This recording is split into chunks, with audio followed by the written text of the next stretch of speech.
Hello, my name is Mitch and I draw Blood Force, and today we're going to take a look at a proper compilation kind of jam kind of book. We're looking at the Art of Homage Studios, but first we'll do the Blood Force promo thing real quick.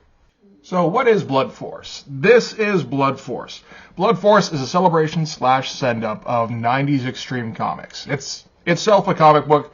It's drawn by me and also written by me. It's all me. I'm to blame for this. So you may be asking yourself, how do I go about reading Blood Force? And the answer is, you open up the description to this video. In there you'll find a link to my Patreon. Subscribe there. That will give you access to all of the Blood Force pages. It'll also give you access to all the process stuff. I usually include stuff like just pencils lying out there. You'll get all the videos. You'll also get some pre-Blood Force stuff. All this just for $3 American. It's an absolute steal. And of course, the more subscribers we get, the closer we get to the goal of publishing Blood Force. But that's a ways off.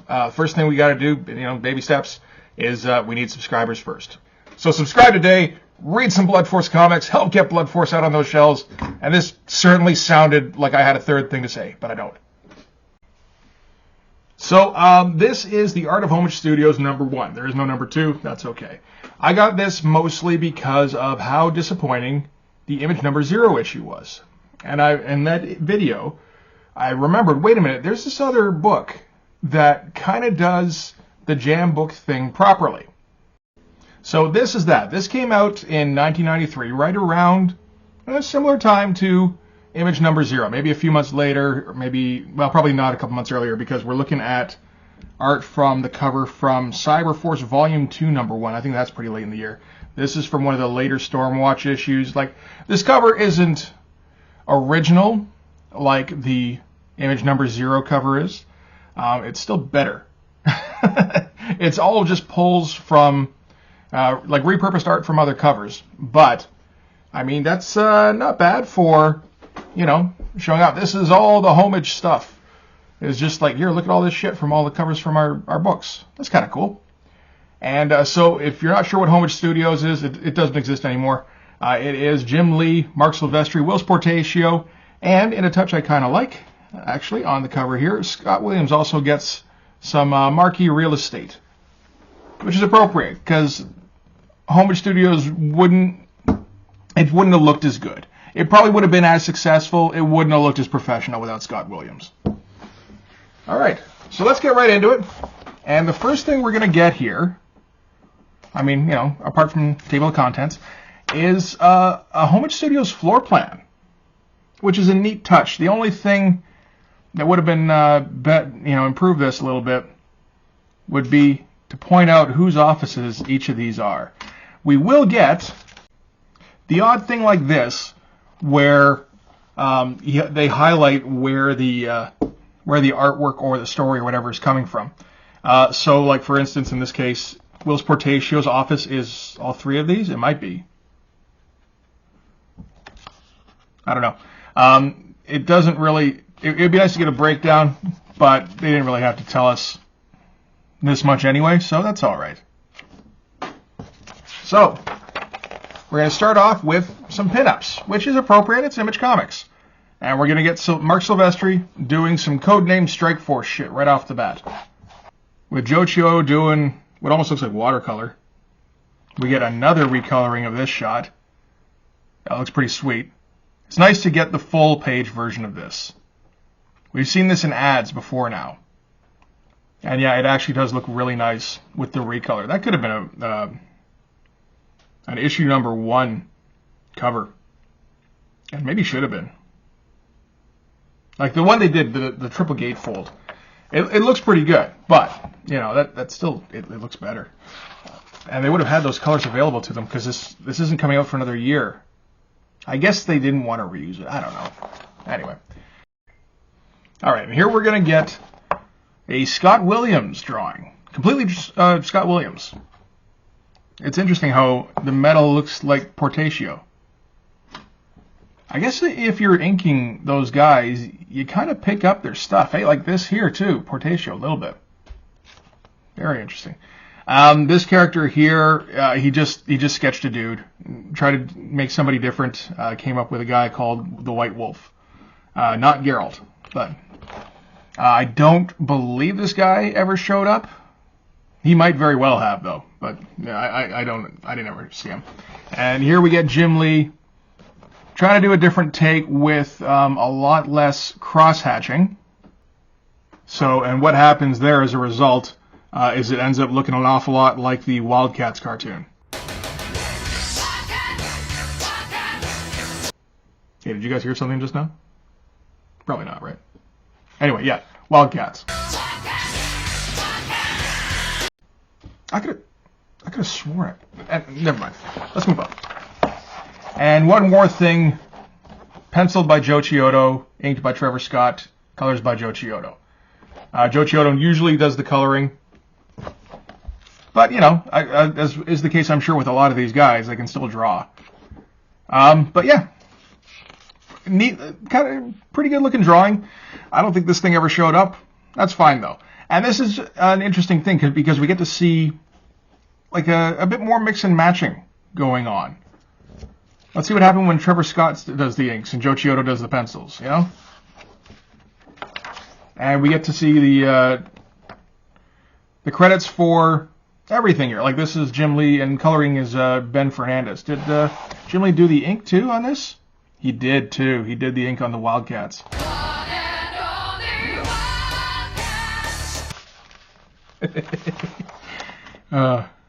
And now we're moving on to... This is some very early J. Scott Campbell. Is he credited as J. Scott Campbell in this? He is, too. He is no longer Jeffrey Scott, which he is in his first appearances. I think he first shows up in Deathmate. And he's Jeffrey Scott there.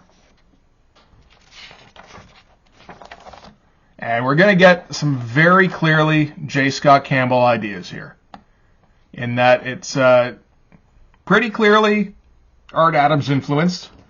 There's some cheesecakey stuff going on, but it's also very fun and some dynamic layout kind of stuff going on.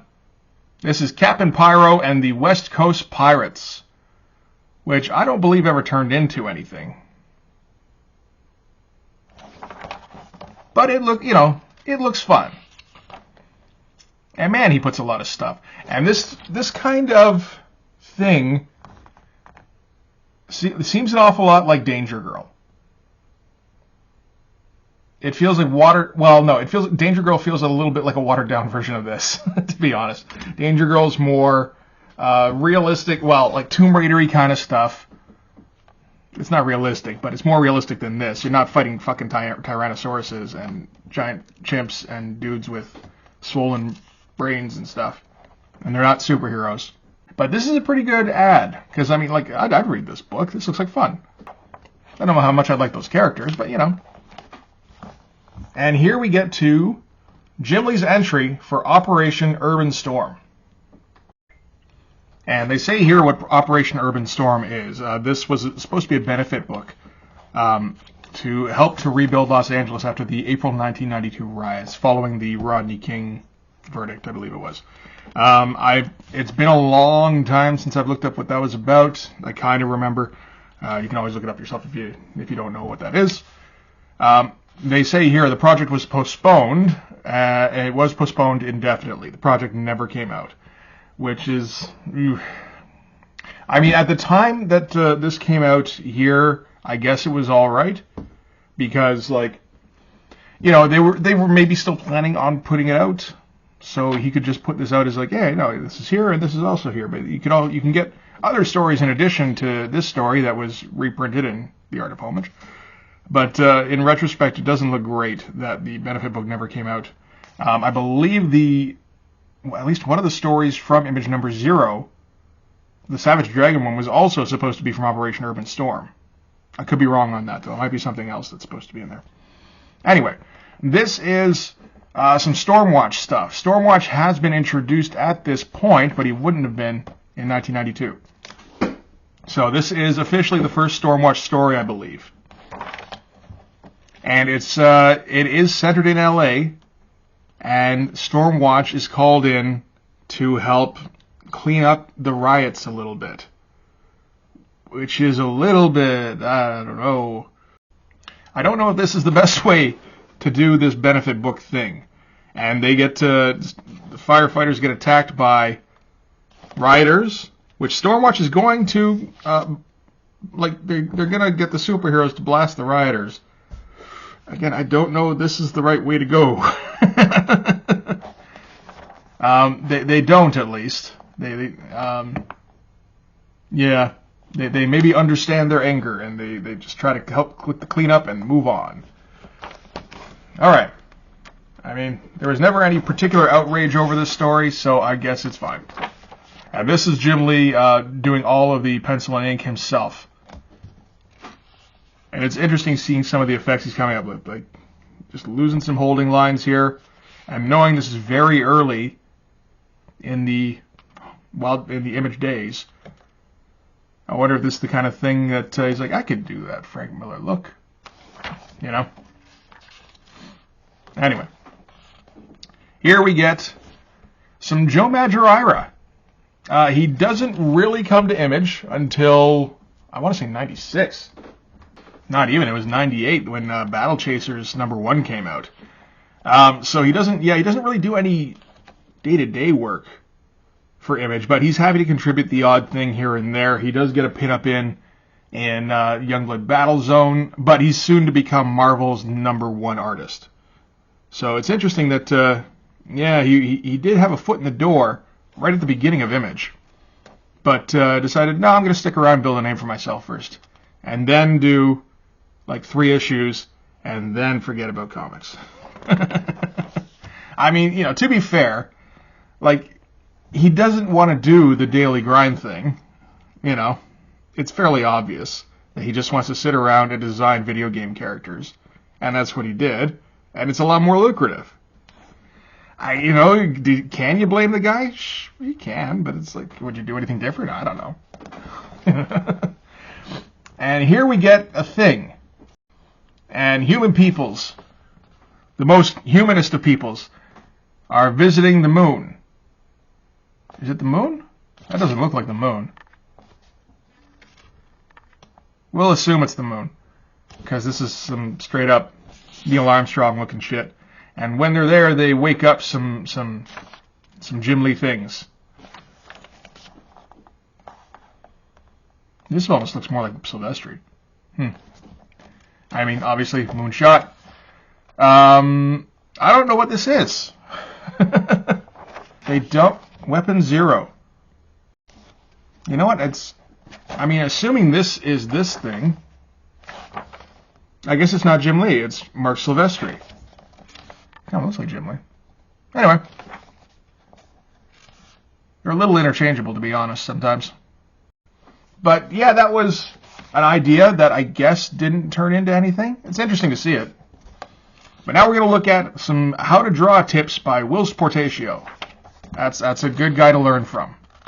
So, this is interesting because this is Will Portatio telling you how to draw Image style. So, it's like I said, interesting because Will Portatio isn't a writer. He does have decent storytelling skills, but he's also telling you how to write here, which I don't know that he should do. So start out with a simple story goal. In Star Wars, the goal was to save the princess. That was it. If you can concisely put down what the goal of the story is, then the next step is filler. and that's how Will Portatio sees everything that's not the ultimate goal of the comic, of the story.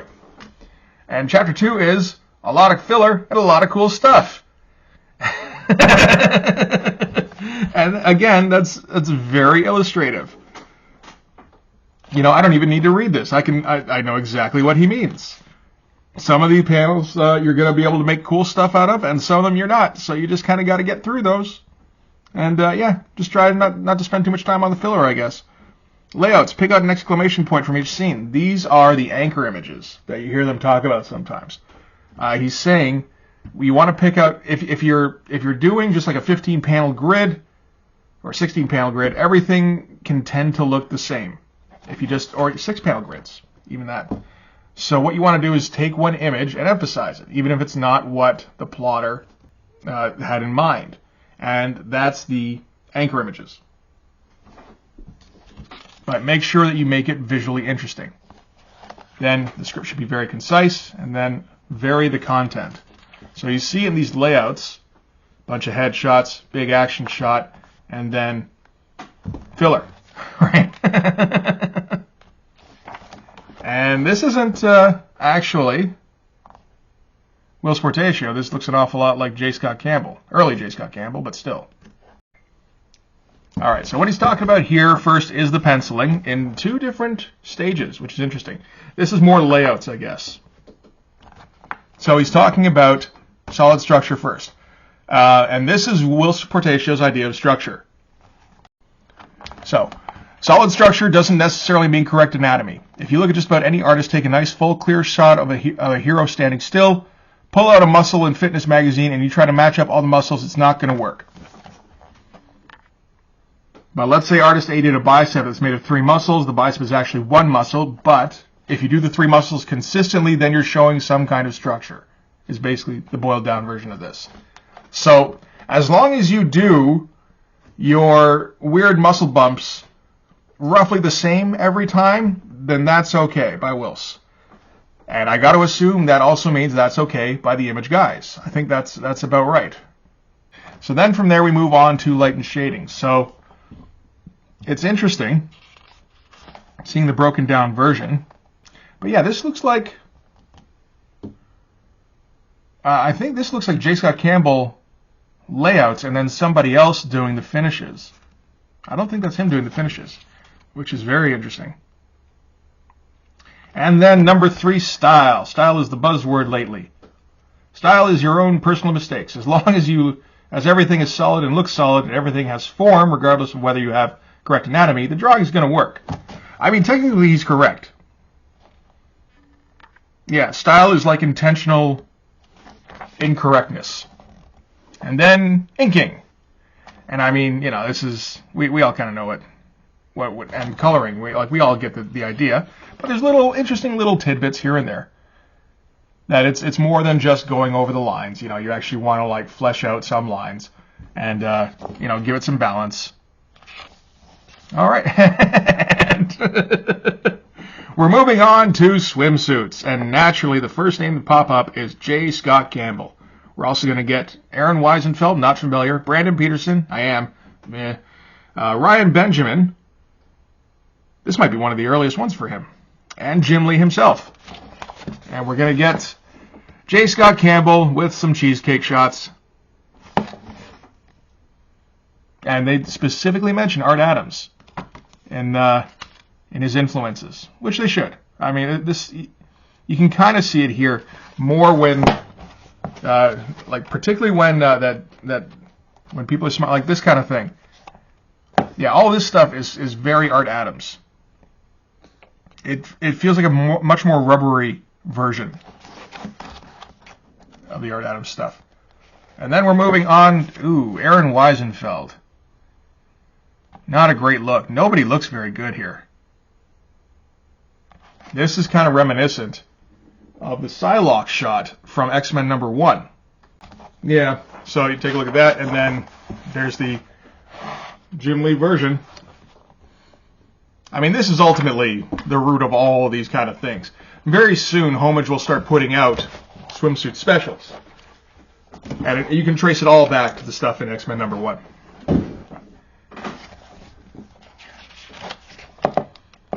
This is maybe the silliest thing, is Void with a bikini on. Considering we usually see her exactly like this, except with no bikini on. And then we get some Ryan Benjamin, early Ryan Benjamin. You can see the Jim Lee influence a little bit, but yeah, he's one of the early copycats. Looks okay. That's about it. And then it's interesting seeing the comparison to all this stuff that's very Jim Lee influenced, and then Jim Lee himself. And the Jim Lee stuff is so effortless and just, you know, let's make a dynamic image out of nowhere, right? And everything works. Apparently this was an attempt to make a Tyrannosaurus look a bit more realistic, because I think Jurassic Park had just come out at this point, actually. Yeah, it had too. So he was drawing dinosaurs in a very specific pre-Jurassic Park kind of way, and I guess he took some shit from the kids that his dinosaurs didn't look like Jurassic Park dinosaurs. So he's going to draw some Jurassic Park dinosaurs. Looks pretty good. Now we get some Brandon Peterson. Why was that in the swimsuit section? Oh well. Brandon Peterson does do the art for Codename Strike Force, and it looks pretty much like this. These days, Brandon Peterson looks pretty great. Ryan Benjamin, too. Like all these guys. Who, I don't know who Aaron Weisenfeld is. He might not look great these days. He might. You never know. J. Scott Campbell, though, like everybody who stuck around, for the most part, out of the homage side of things, tends to look pretty great these days. And then we're moving on to some sketchbook stuff featuring Scott Clark, Mark Silvestri, and Will Sportatio. That's a nice group. And the Scott Clark stuff is a little interesting because it's as... Scott Clark has a very... From what I remember, we haven't gone over Stormwatch yet, so this is the kind of thing that may look stupid in retrospect. I'm okay with it. From what I remember, Scott Clark likes drawing a lot of people standing still. Just like statuesque.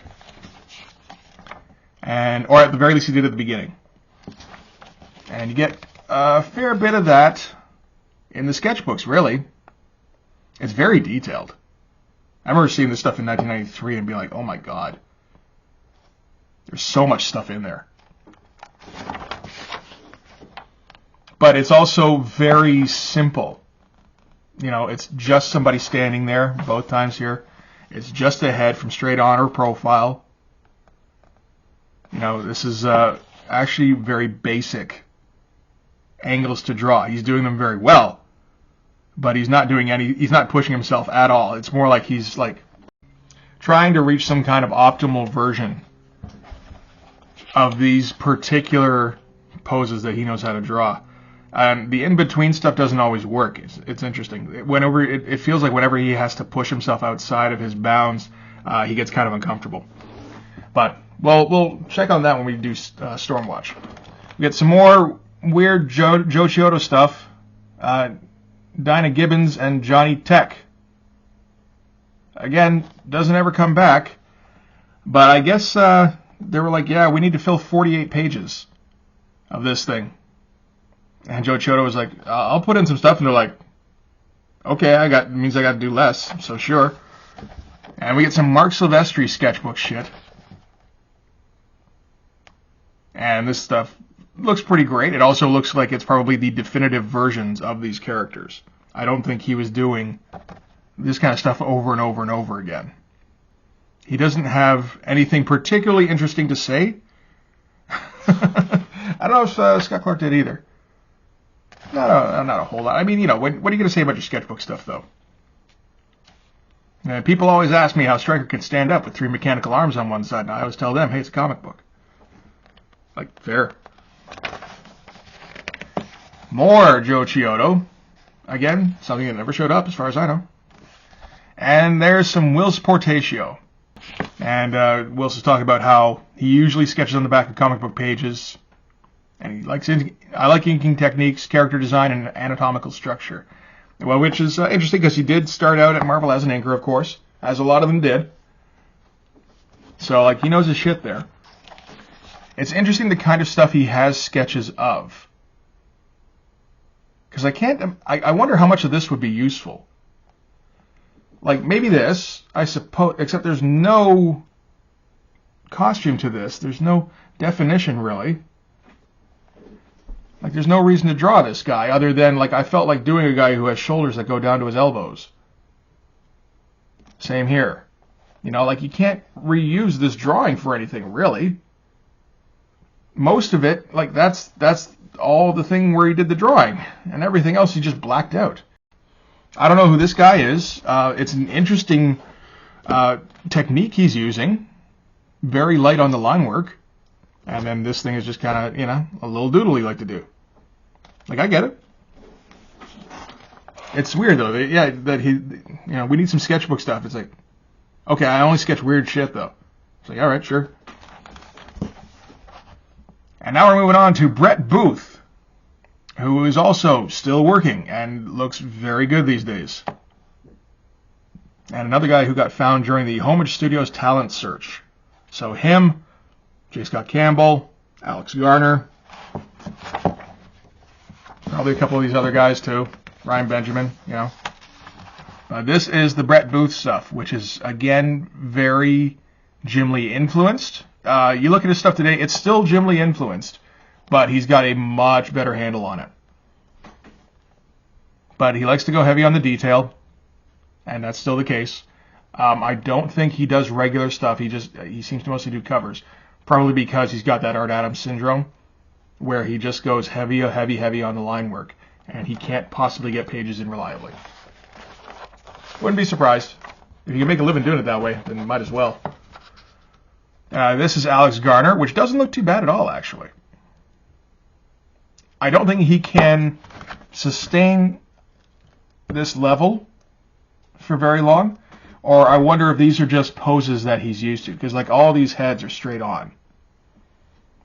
We're not getting a 3/4 shot, or even we're getting a bit of downward, like bird's eye view here, but not much. And very Jim Lee influenced bodies. But yeah, no, looks pretty good. He mostly does inks, a lot of the time on J. Scott Campbell, I believe. And lastly, we get How to Break Into Comics by David Wohl. And David Wohl explains here that he's an editor at Homage, started out as an intern at Marvel. And it's going to be the same stuff everybody always hears. Practice constantly. Send your submissions to an editor. Show your best work at conventions. That's probably still the best way to get noticed. Show us that you can tell a story, because everybody always shows up with splash pages or pinups or, their version of a cover. Or maybe just talking heads, I don't know. But you got to actually show panel to panel story progression and take criticism, which is apparently difficult for some people. I don't know. I don't think I'd have a problem with myself, but then again, I've never shown my stuff to an editor. So you never know until you try, and I refuse to try. And that's it. So that was the Homage Studios, Art of Homage Studios book, which is pretty good. It was a little bit expensive at the time, $6.20, but I mean, it is a prestige format kind of thing. It's bigger than image number 0, because that was like 4 pages for each guy, so that would have clocked in, like around like 20, 24 pages. This is 48. Yeah. And you get your cardstock cover, you get your glossy paper, and your nice color separations, And it's not like none of this was available for image number 0, because it came out around the same time. So this is, like I said, this is image number 0 done right. It's not exactly super in-depth, but you get a lot of variety. And you get everything you would want. You want some pinups. You want a little bit of story. I don't think we get any fights. But we get a couple of action shots with the pinups. You get like all sorts of weird little nuggets. No, it's pretty good. And I didn't charge you through the roof for it. So yeah, well done on that one. It's nice to be able to say well done for an Image product. It doesn't happen that often, it feels like. So that's going to do it for this one. Thank you very much for watching. Please hit like if you like this video, hit subscribe, hit the notifications so you know when the next one's coming out. And go over to my Twitter, follow me there, but more importantly, go over to my Patreon and subscribe. That's where all the Blood Force artwork is, as well as the process stuff and these videos as soon as I put them up. So that's usually a week or so in advance. It's a nice little bonus. And yeah, thanks again for watching this video. I'll see you guys in the next one. Bye-bye. We're heroes, not zeros. We got what they fear, so here's the fact. So we got power to the max. You know what compares nails when all else fails. Call nerves of steel. Here's the deal. You better watch out.